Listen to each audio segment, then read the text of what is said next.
प्रभु में प्यारे भाई और बहनों और मेरे प्रिय श्रोताओं, आप सबों को यीशु है। आज हम सुनेंगे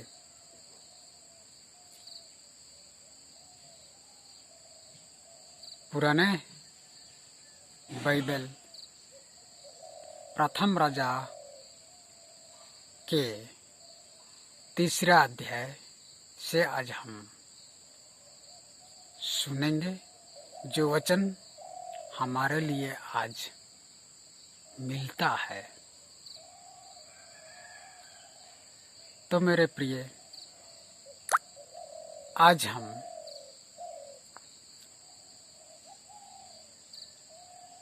परमेश्वर का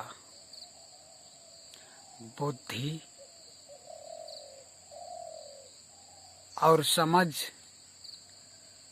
सुलेमान राजा को देना और सुलेमान राजा का परमेश्वर पर प्रेम करना, इसके विषय में हम सुनेंगे। तो सुलेमान राजा ने परमेश्वर को बहुत प्रेम करता था और परमेश्वर को उसने 1000 ओम वाले चढ़ाया। जब 1000 होम वाले चढ़ाई परमेश्वर के लिए चढ़ी गई, सुलेमान ने चढ़ाया। सुलेमान ने ऐसा किया, तब ये होम बलि से परमेश्वर प्रसन्न होता है और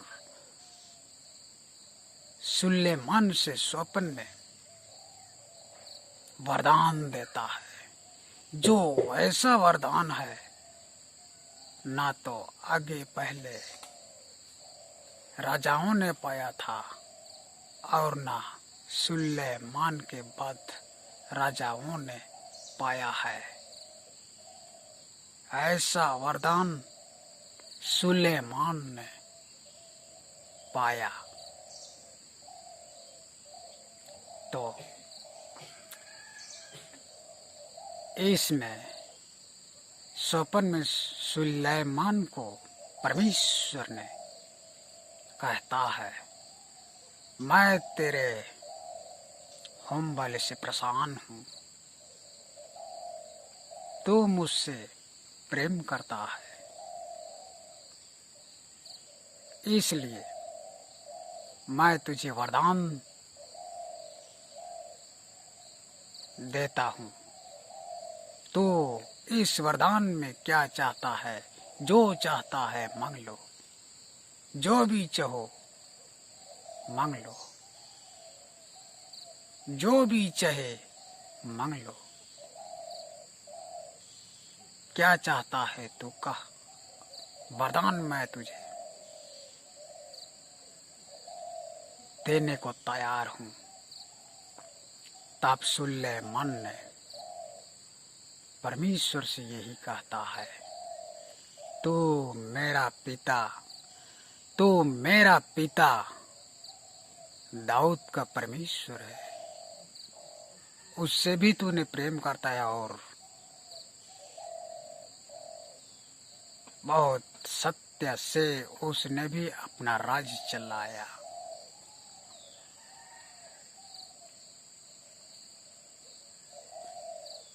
वही दाऊद का पुत्र आप तुझसे प्रेम करता है और तू जब कहता है मेरे यहोवा परमेश्वर वरदान देने को, तो मैं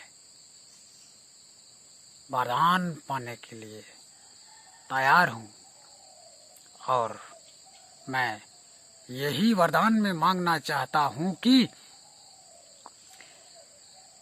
मैं एक नौजवान हूँ, मैं तो छोटा ही हूँ, मैं कुछ नहीं जानता राजनीतिक के विषय में, कैसे चलाना होगा। इतने प्रजाओं के बीच इतने लोगों हैं, इतने लोगों ने हैं, इतने लोगों को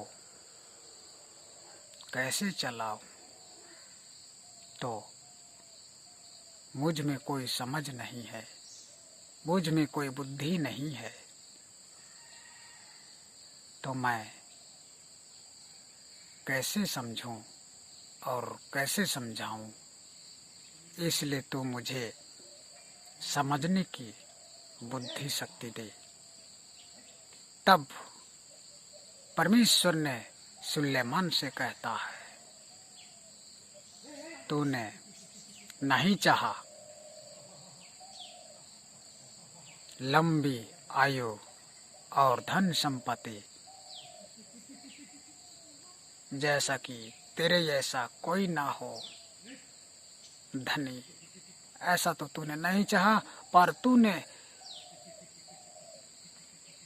समझने की समर्थी को चाहता है, तो ठीक है, मैं वही तुझे देने को तैयार हूँ और देता हूँ, और वही वैसा ही उससे दे देता है और ऐसा ही होता है। और फिर कहता है, जो तूने मुझे नहीं मांगा उससे भी मैं तुझे देने को चाहता हूँ, जो कि धन संपत्ति और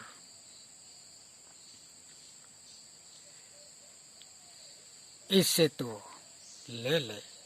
तो वो वरदान बिना मांगे परमेश्वर ने सुलेमान को देता है,